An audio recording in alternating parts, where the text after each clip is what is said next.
pick in 2022, a fourth round pick in 2023, and you gotta think.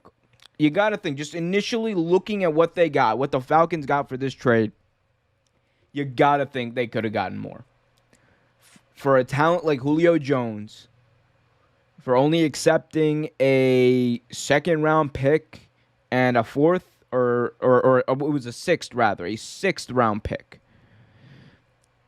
For only accepting a lower draft pick and a second round pick, that's what? Huh? What? It's mind-boggling, honestly. It is quite mind-boggling because Julio Jones is someone who he has first-round value for the Titans. He's someone who's going to come in there and make an immediate difference for that team, and we'll get to what he's going to mean for the Tennessee Titans. But the Falcons are absolutely ludicrous to have made this trade. The Falcons traded Julio Jones for a second-round pick and a fourth-round pick. Last time I checked, a second-round pick plus a fourth-round pick does not equal a first-round pick and does not equal someone to the talent of Julio Jones. I've covered that, right? But if you're the Falcons, you're telling me there was nobody else. There was nobody else who would have offered a first? Because we were hearing for a long time. A lot of people were saying that the Falcons are getting first-round compensation potentially. The Falcons are getting first-round offers from a lot of people for Julio Jones. And that didn't materialize, apparently.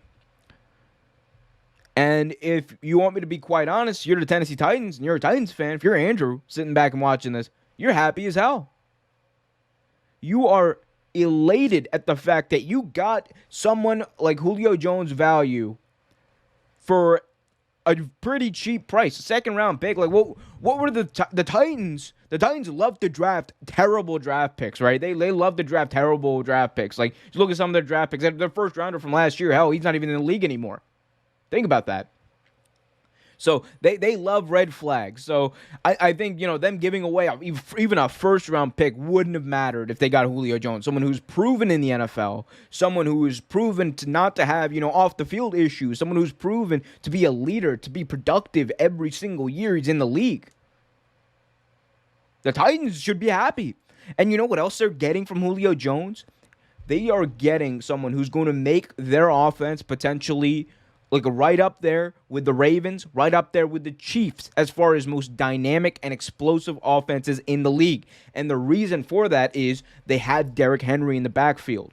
So once you combine Julio Jones, who's going to take a lot of coverage on one side, and A.J. Brown, who's going to take a lot of coverage on the other, you combine that with Derrick Henry in the backfield, that is a dangerous combination to have, because your defenses are not going to know what to do. It's going to be a lot like when they're facing Lamar Jackson, and this is when Lamar Jackson is at his best, like in that Monday night game against the Browns last year.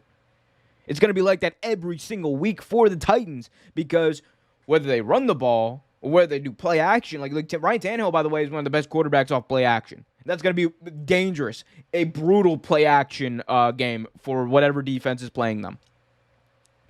So you combine that with what the Titans already have. You combine his talent, what he's going to bring, the leadership, the fact that he's already beloved by most of the people in the locker room.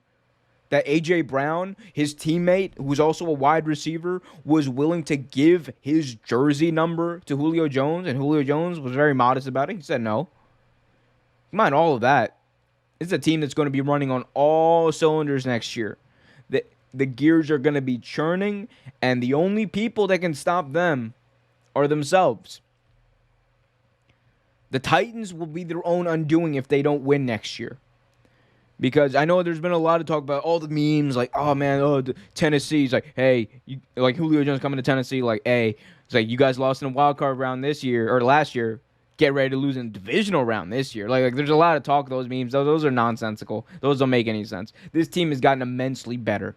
Immensely better. I know they lost Jonnu Smith, but I think Julio Jones coming in there, and plus some of the talent they've already had, is going to make up for that emphatically.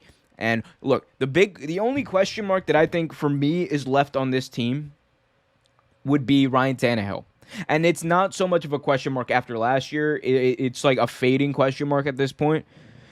But Ryan Tannehill is someone who, we know what he's done in Miami. We don't have to retread that. But last year he threw 33 touchdowns, 7 interceptions, also ran for 7 touchdowns. He had a great year. And now he has to go out there and prove that it wasn't a one-hit wonder. It wasn't a one-year wonder.